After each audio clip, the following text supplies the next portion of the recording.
5 महीने, 4 महीने, 6।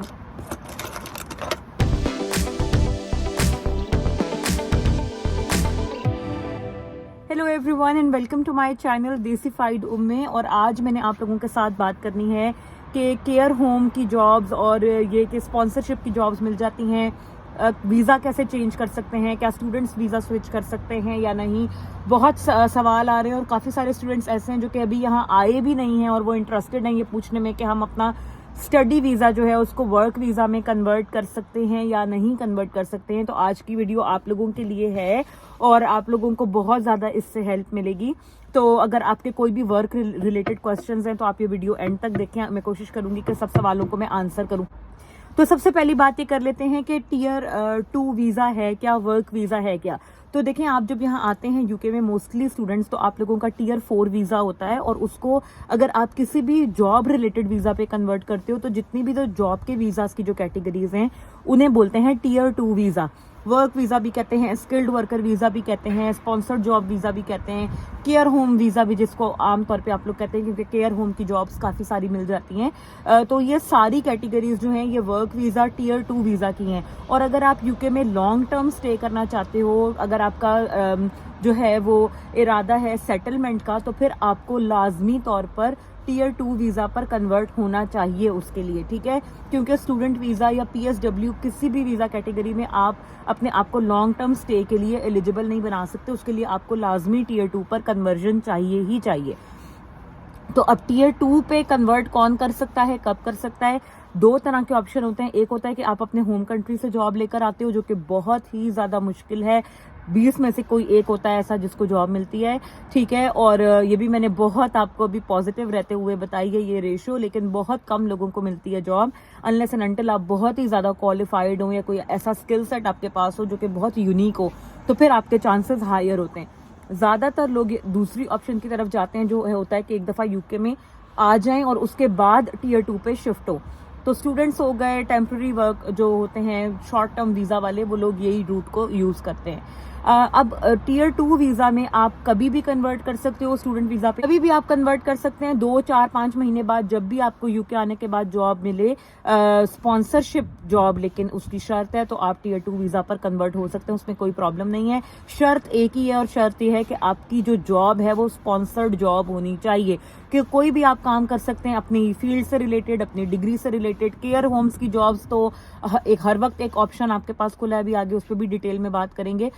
तो आपको कोई भी अगर स्पॉन्सरशिप वाली जॉब मिल जाती है तो आप टीयर 2 पर कन्वर्ट हो सकते हैं ड्यूरिंग योर स्टडी टाइम भी, ठीक है। और टीयर 2 पे कन्वर्ट होने के बाद फिर 5 साल आपने जो है वो उस वीज़ा के ऊपर रहना होता है, यानी कि आपने स्पॉन्सरशिप जॉब्स ही करनी होती हैं।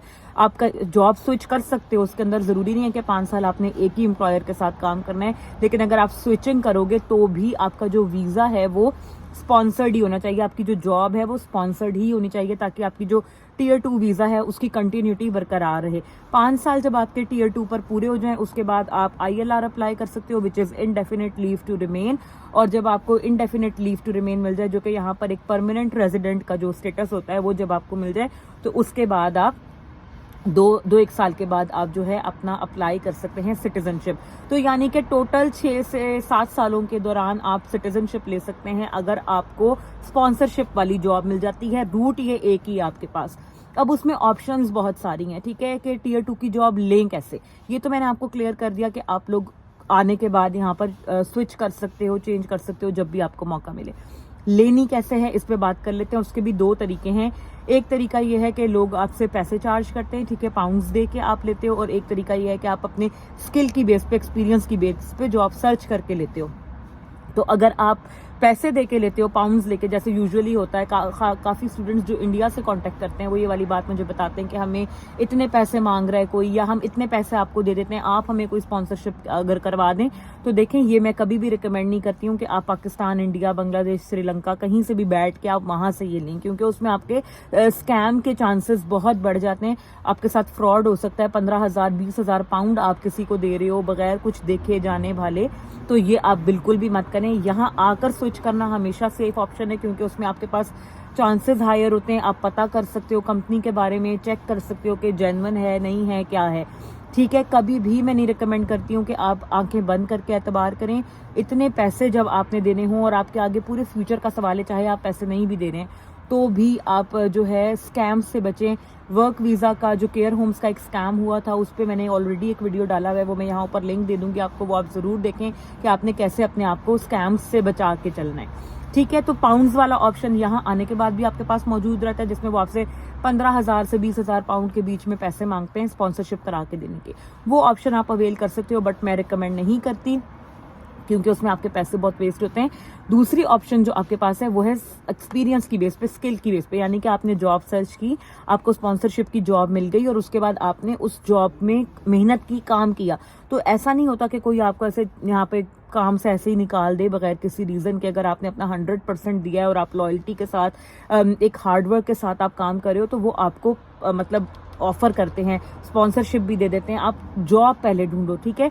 आप देखो कि आपकी फील्ड क्या है। बाज दफ़ा ऐसा होता है कि एम्प्लॉयर जो होता है वो एलिजिबल होता है, वो स्पॉन्सरशिप ऑफर कर सकता है, लेकिन वो आपको एट द टाइम ऑफ जब वो आपको एम्प्लॉयमेंट ऑफर कर रहे होते हैं उस वक्त वो ये बात डिस्क्लोज नहीं करते, क्योंकि उन्हें ये होता है कि हम पहले जो एम्प्लॉई है उसको परखें कि वो कितना हार्ड वर्किंग है। एक दफ़ा जब आप अपनी रेपुटेशन बिल्ड कर लेते हो और उन्हें होता है कि आप उनकी ऑर्गेनाइजेशन के साथ मेहनत के साथ चल रहे हो, काम कर रहे हो, तो फिर वो आपको ये ऑप्शन भी देते हैं कि मैं आपको स्पॉन्सरशिप भी दे सकता हूँ and then you can avail it. इसमें आप ये काम कर सकते हो कि जब भी आप जॉब सर्च करो तो आप कोशिश करके ऐसी ऑर्गेनाइजेशंस में जॉब लो, चाहे वो at the time of employment, चाहे वो आपको स्पॉन्सरशिप ऑफर ना भी कर रहे हो, लेकिन आप ऐसी जगह जॉब ढूंढो जो एम्प्लॉयर स्पॉन्सरशिप दे सकता हो, ताकि बाद में आप अपने काम से, अपनी हार्डवर्क से उनको आप कायल करें कि वो आपको स्पॉन्सरशिप ऑफर कर दें। तो ये बेस्ट तरीका कार है। बाकी केयर होम की जॉब्स आसान आजकल हल हैं स्पॉन्सरशिप लेने के लिए। बहुत सारे स्टूडेंट्स इसको करते हैं। मुझे सवाल आता है कि क्या स्टूडेंट केयर होम की जॉब कर सकता है? बिल्कुल कर सकता है, आप ज़रूर करें। 10, 11, 12 पाउंड तक का आपको मिल जाता है, ठीक है। यहाँ पर आपको पता है इनकी मेजॉरिटी जो आबादी है वो एजिंग वर्कफोर्स है, ठीक है। तो एजिंग जो लोग हैं, एजिंग पीपल हैं, यानी कि 60 साल से ऊपर की इनकी आबादी है, तो उनको केयर की ज़रूरत होती है। और क्योंकि यहाँ का लाइफस्टाइल ऐसा है कि जो बच्चे होते हैं वो पेरेंट्स को अमूमी तौर पर उनके अपने साथ नहीं रखते और ना ही पेरेंट्स बच्चों को अपने साथ रखते हैं। एक सर्टेन एज के बाद, 18 साल के बाद पेरेंट्स जो हैं वो अपने बच्चों को घर से बाहर निकाल देते हैं और वो अपनी लाइफ खुद जीते हैं। और उसके बाद जब वो एक 60 साल 65 साल की उम्र को पहुंचते हैं, जब बीमारियां वगैरह आती हैं और उनकी कोई टेक केयर करने वाला नहीं होता, तो इवेंचुअली वो गवर्नमेंट फंडेड या जैसे भी प्राइवेट वो केयर होम्स में चले जाते हैं और वहां पर उनकी देखभाल की जाती है। तो वहां पर काम ये है कि आपको दवाइयां वगैरह देनी है, टाइम पे उनका सफाई सुथराई का ख्याल रखना है। बाज़ दफ़ा आपको आपकी जॉब सिर्फ ये होती है कि आपने अगले बंदे को बिजी रखना है, उसके साथ बातें करनी है, उसको इमोशनल सपोर्ट देनी है, उसकी किस्से सुन लें, बैठ के उसके साथ बात कर लें। समटाइम्स आपकी जॉब सिर्फ इतनी सी होती है, समटाइम्स इससे ज़्यादा भी डिमांडिंग होती है। जैसे कि आपको अगर कोई बेड रिडन पेशेंट है तो आपको उनके पैम्पर्स वगैरह भी करने पड़ेंगे, सफाई सुथराई भी करनी पड़ेगी। तो ये सब कुछ इसमें इंक्लूडेड होता है। बाज़ दफ़ा आपको जो मेंटली डिस्टर्ब्ड पेशेंट्स होते हैं उनके साथ रहना पड़ता है, तो आपका खुद जो है आपकी वेलबींग का स्ट्रांग होना बहुत ज़रूरी है अगर आप ये जॉब में जाना चाहते हैं। तो आप जॉब ले सकते हैं, यहाँ पर आराम से कंपनीज हैं, एजेंसीज हैं जिनके थ्रू आपको जॉब मिल जाती है। लेकिन अगेन स्कैम्स से आपने बच के रहना है। जॉब जब आप ले लो तो वही के 5 साल आपको उसमें स्पॉन्सरशिप मिल जाती है। बहुत सारे स्टूडेंट्स यहाँ पे कन्वर्ट कर रहे हैं इस तरीके से। अगर आपको जेन्युइन कंपनी मिलती है जो कि जेन्युइनली आपको स्पॉन्सरशिप ऑफर कर रही है और एक्चुअली वो लोग काम कर रहे हैं, तो आप ज़रूर उसको परसू करें। आप वीज़ा स्विच भी कर सकते हैं और ये एक अच्छी ऑप्शन है आपके पास, लेकिन स्कैम्स से बच के आपने चलना है क्योंकि फ्रॉड यहाँ पर बहुत हो रहा है। खास तौर पे केयर होम्स की जॉब्स के अंदर बहुत ज़्यादा फ्रॉड हो रहा है। तो इसलिए ये सारी बातें आज मैंने आपको स्पॉन्सरशिप से रिलेटेड और जॉब से रिलेटेड बता दी हैं, ठीक है। मुश्किल नहीं है इतना, लेकिन इतना आसान भी नहीं है। बाज़ लोग ऐसी स्टडी फील्ड चूज़ कर लेते हैं या बाज़ लोगों का बैकग्राउंड ऐसा होता है जिनकी यूके में बिल्कुल ही कोई ज़रूरत नहीं है और ना ही उनकी फील्ड में कोई स्पॉन्सरशिप जॉब देने वाला एम्प्लॉयर है। तो वो लोग सोच समझ के फील्ड चूज़ करें।